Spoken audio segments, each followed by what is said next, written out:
forget about the fact that they're customer and start thinking of them as human being. They're a person. You need to talk to them like a person. You need to act from a human being to another human being and give love. Today on Dirty Linen, we are jetting across to Italy. I'm so excited. It's a while since I've been in Europe. Our guest today is Sebastiano Pisasale. He was the manager of Brae restaurant in country Victoria, and he's moved back to Italy. I'm really keen to understand what's lured him away from Australia. Seb, welcome to Dirty Linen. Hi, Dani. Ciao. Thank you for having me. Tell us where you are right now. Where are you in Italy? Yeah. So right now I'm in Italy, as you said, and you should come back in Italy, by the way, very soon.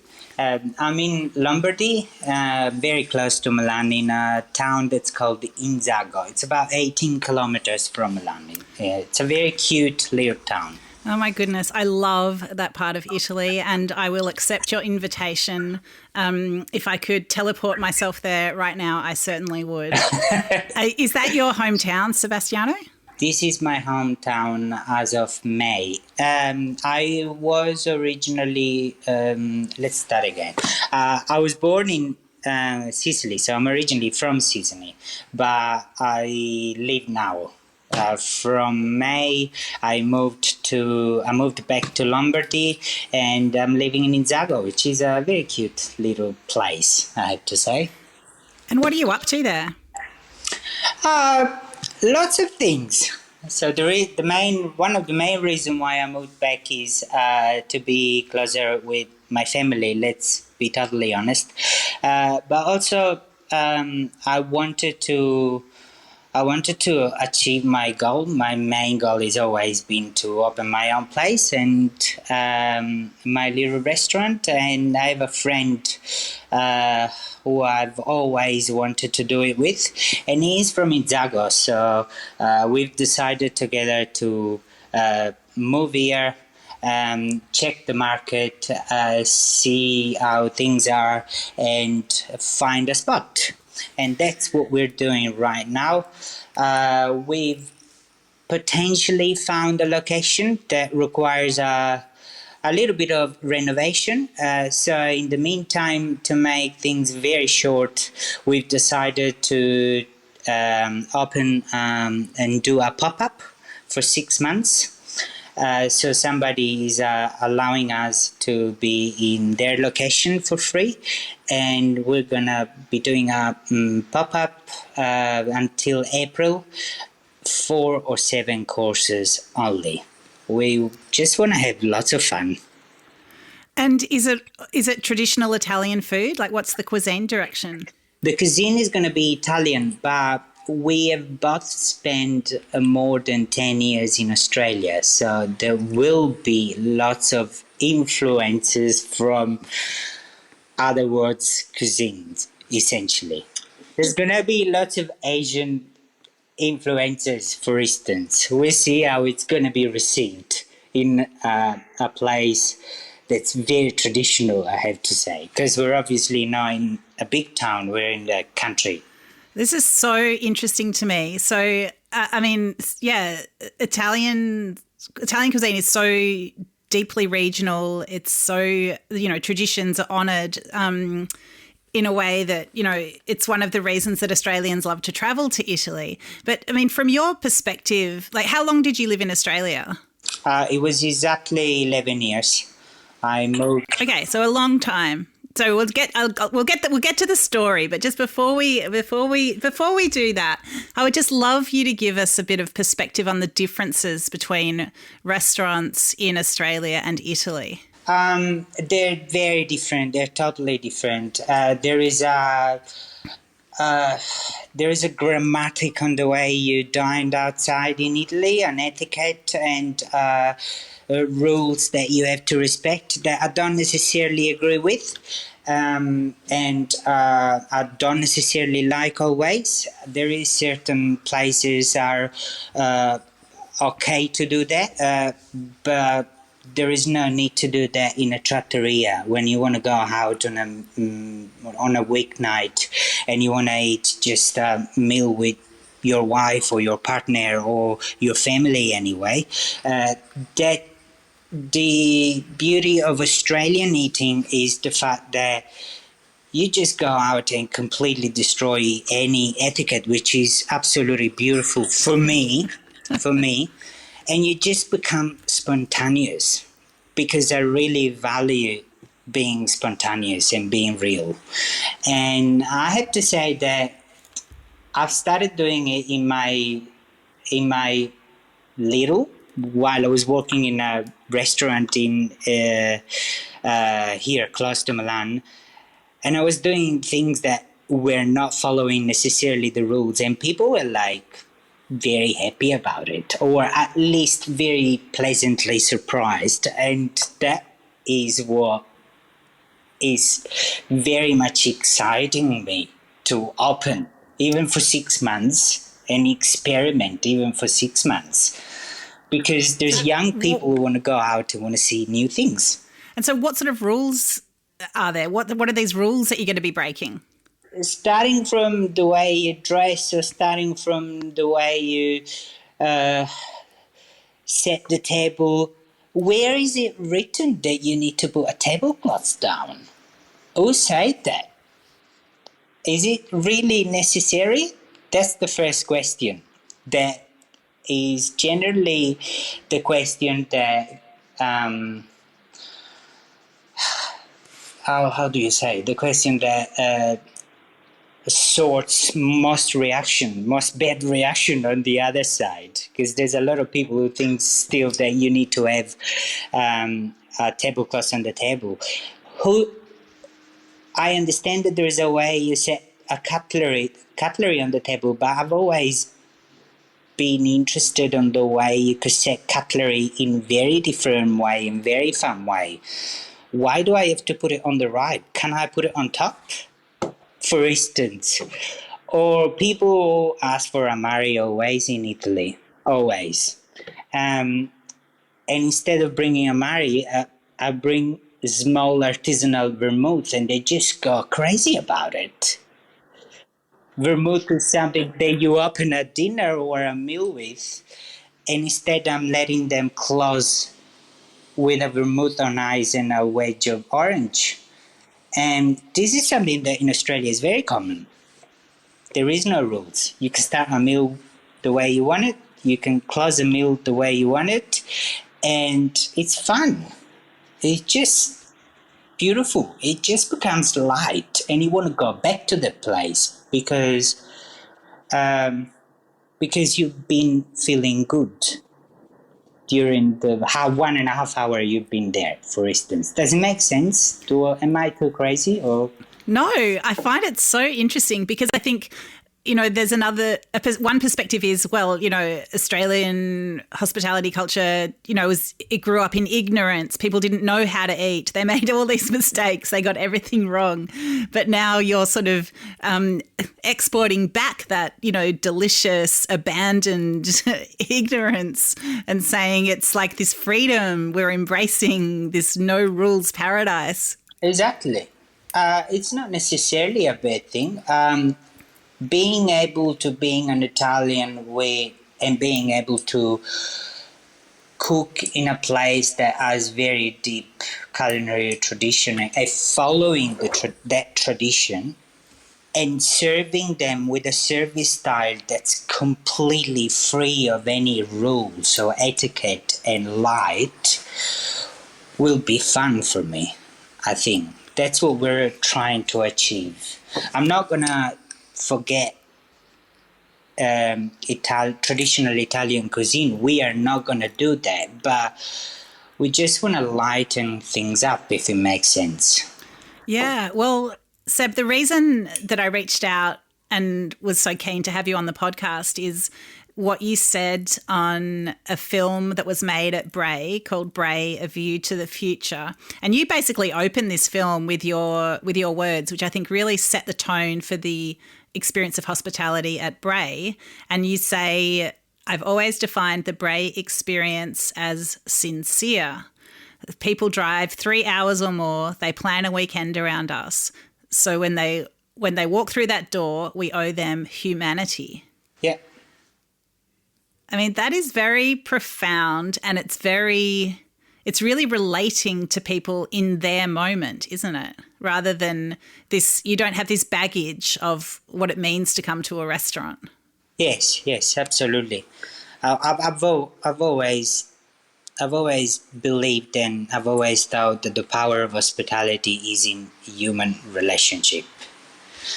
That's why I do this job. That's why most of people do this job, especially the people obviously who've decided to do this job as a career and they've chosen this industry as a career.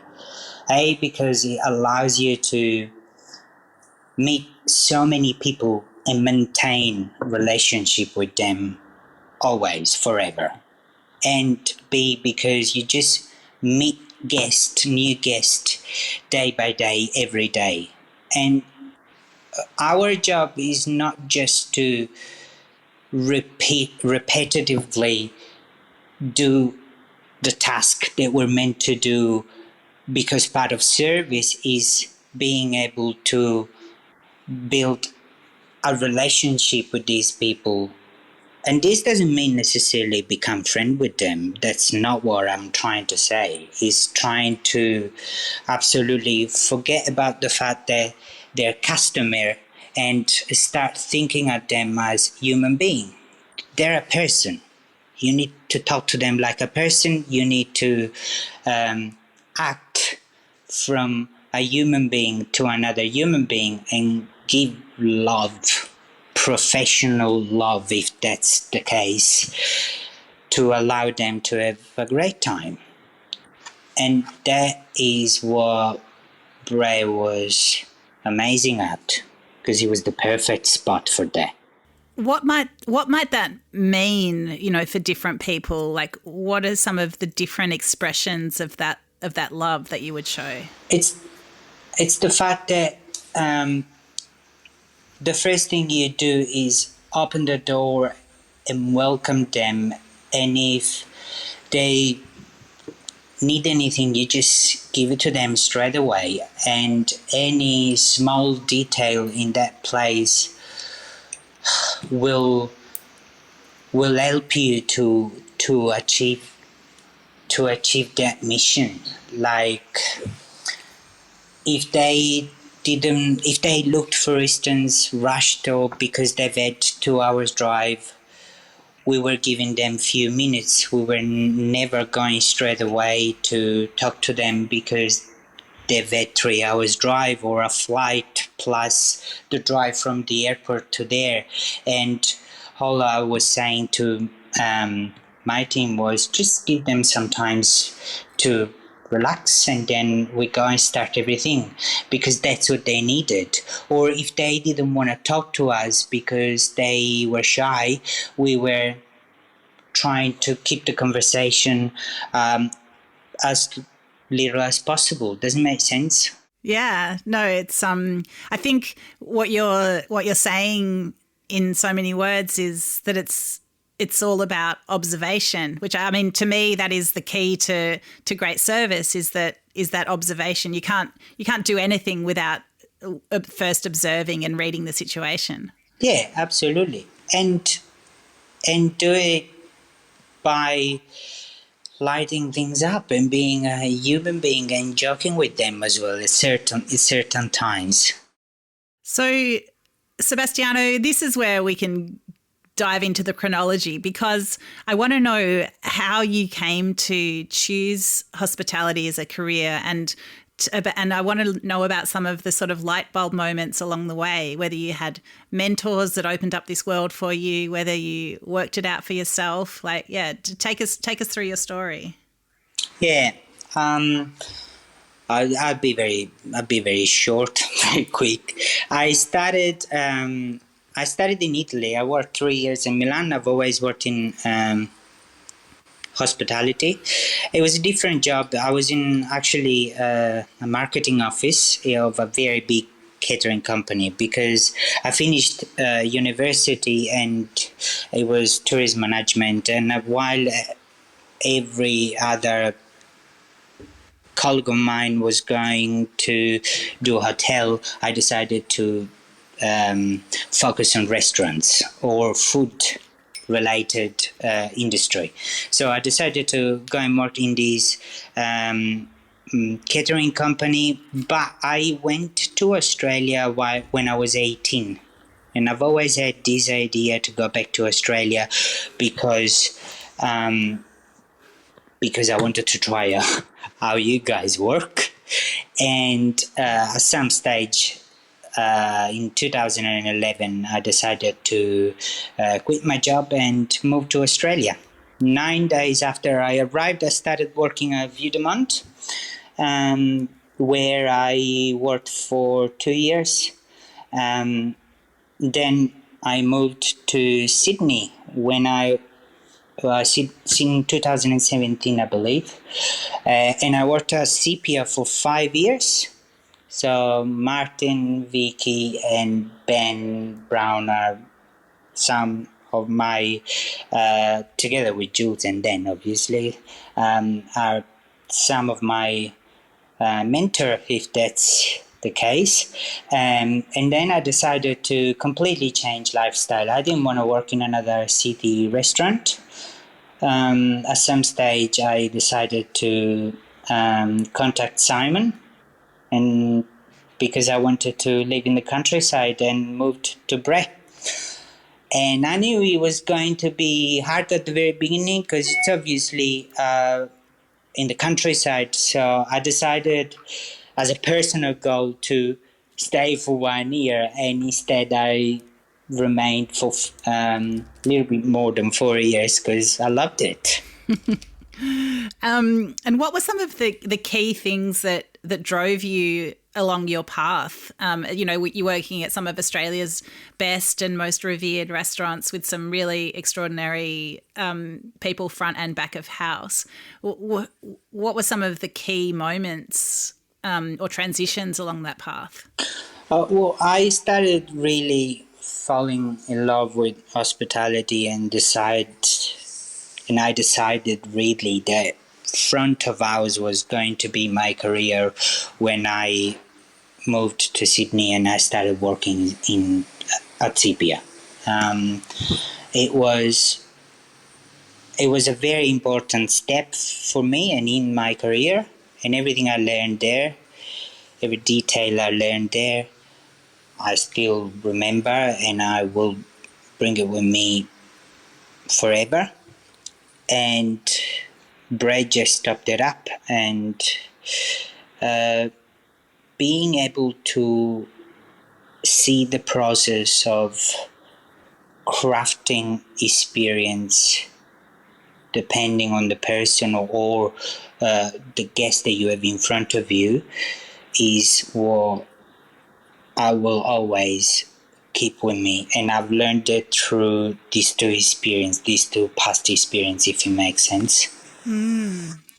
Yeah, absolutely. It makes sense. I mean, Sepia and Brae are quite different restaurants, aren't they? I mean... Yeah, very. Totally the opposite. Could you, I mean, most people probably haven't been to either of them. Could you give a little bit of insight into the different kinds of experiences that those two restaurants have offered and what there's different skills that you needed to be able to deliver those different experiences? Yeah, it was so Sepia was a much bigger restaurant, even from a team point of view. It was about double. Front of house and back as well.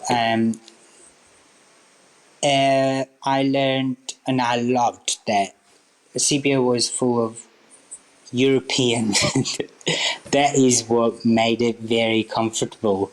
Being able to communicate with people from different country was one of the quality you needed to have if you worked at Sepia, and being able to communicate within the team, to being able to transfer the experience we wanted the guest to have was one of the main things that you needed to learn sepia, if it makes sense. And what about at Brae? It was more let's how do I say it?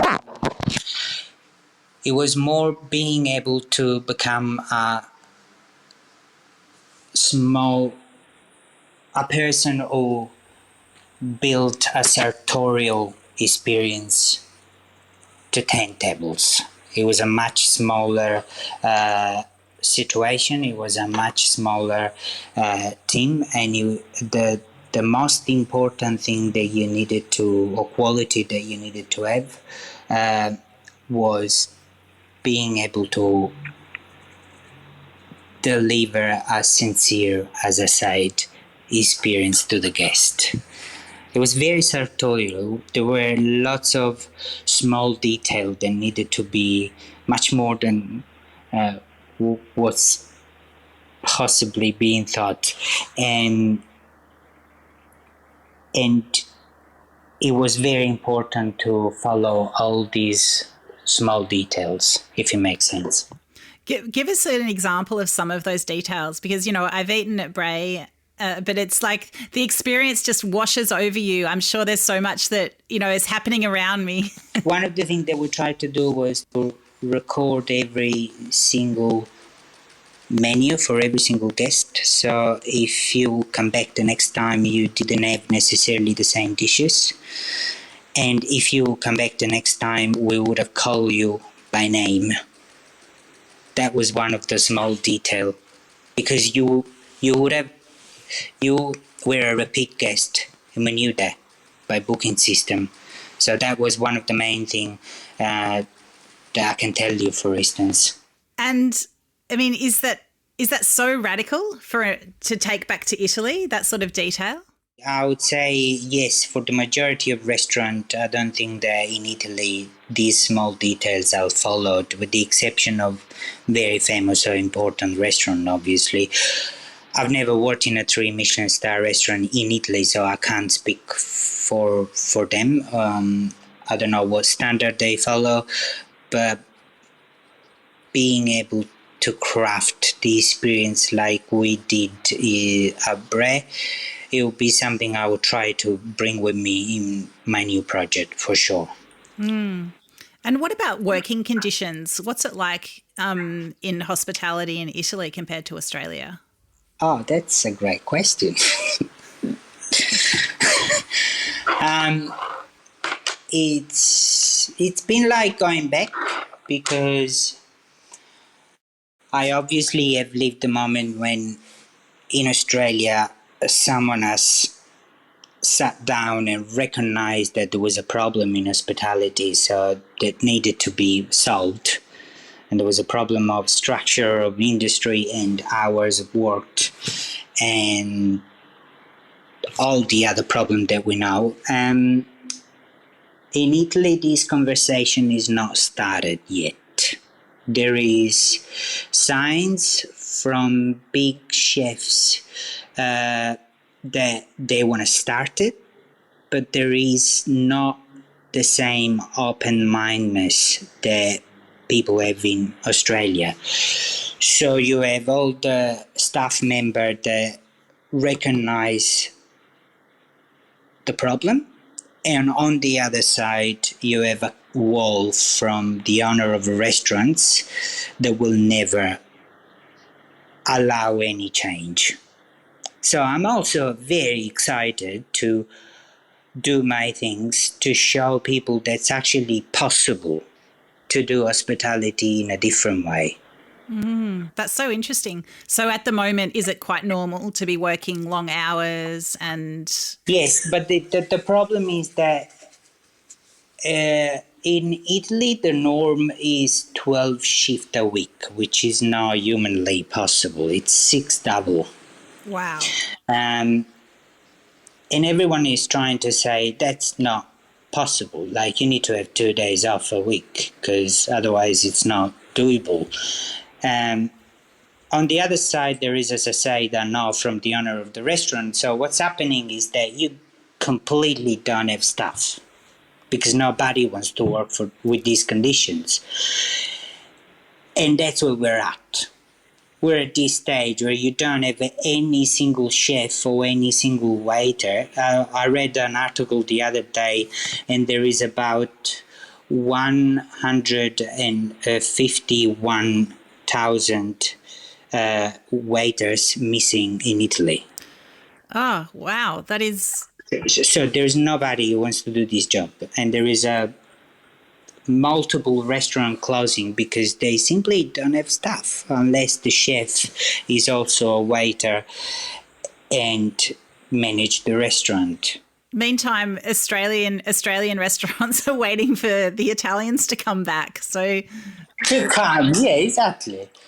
That's where we're at. This is the situation I've found, and it's very worrying. And the problem is that they offer you the restaurant owner. They even offer you a good salary compared to the average that is right now in Italy. But the problem is that staff members don't want more money. They just want more free hour, which is what restaurant owner and manager don't understand.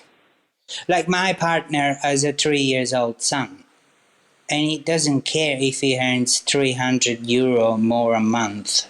He just wants more time with his son. It's a very normal thing. At some stage of a life, you got a mother that has a kid and needs to spend time with the son or the daughter, or a father. So we need to decide if we want to keep going with an industry that allows father and mother to work in this industry, giving them the chance to spend time with them, or not.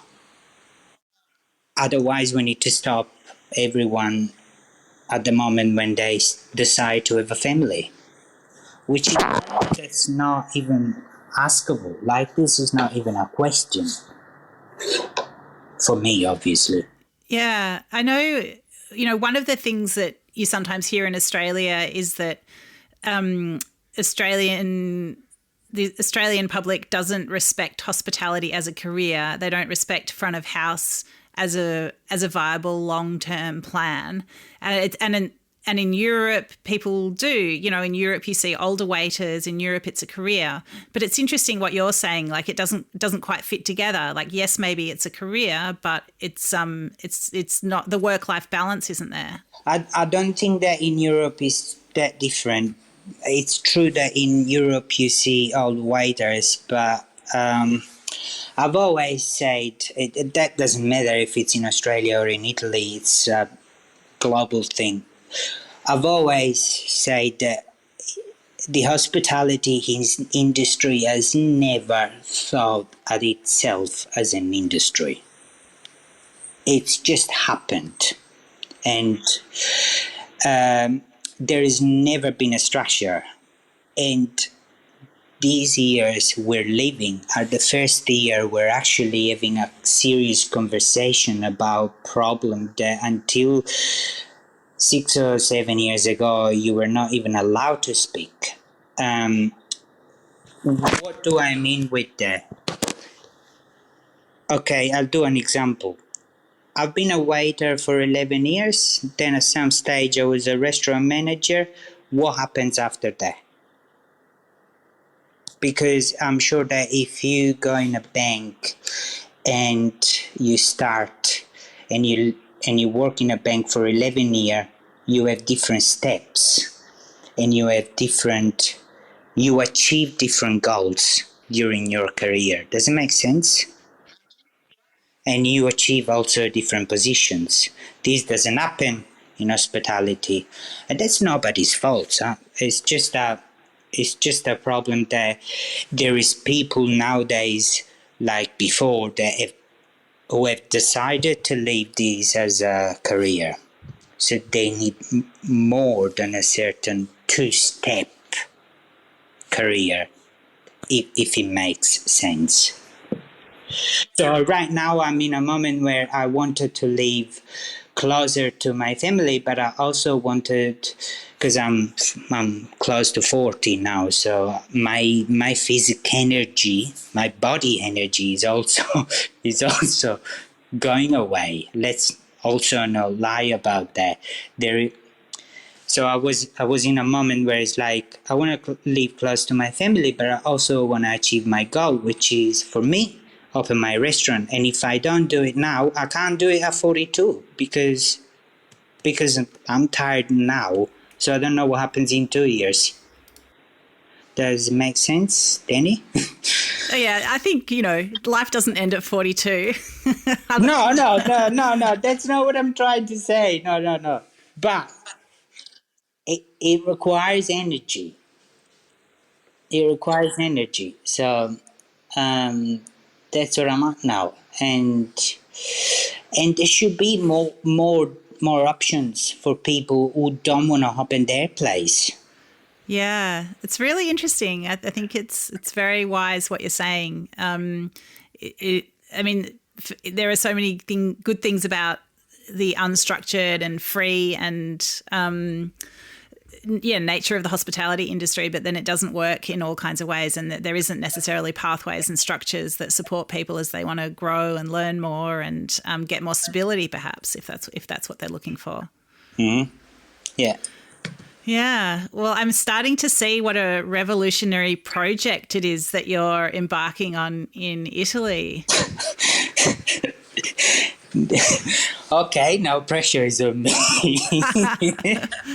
No, it's very exciting. Yeah.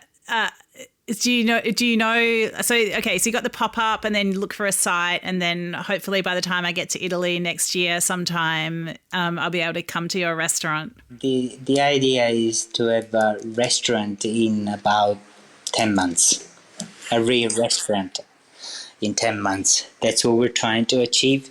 The pop up should be able to give us time to do that. So we're ready.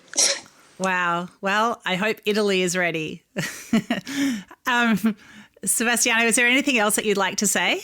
Oh, have you got any other question? Because otherwise, I'm very happy to have been part of it. And yeah.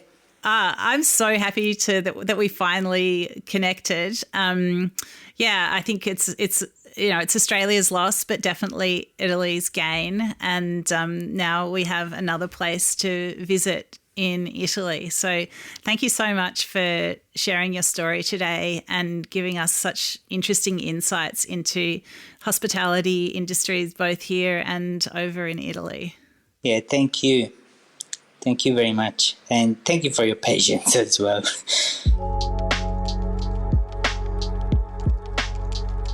This is Dirty Linen, and I'm Dani Valent. We air the issues that the hospitality industry finds hard to talk about, hearing from different people with unique perspectives. We want to hear from you as well. If you have something that needs to be said about a topic, get in touch so we can include your perspective.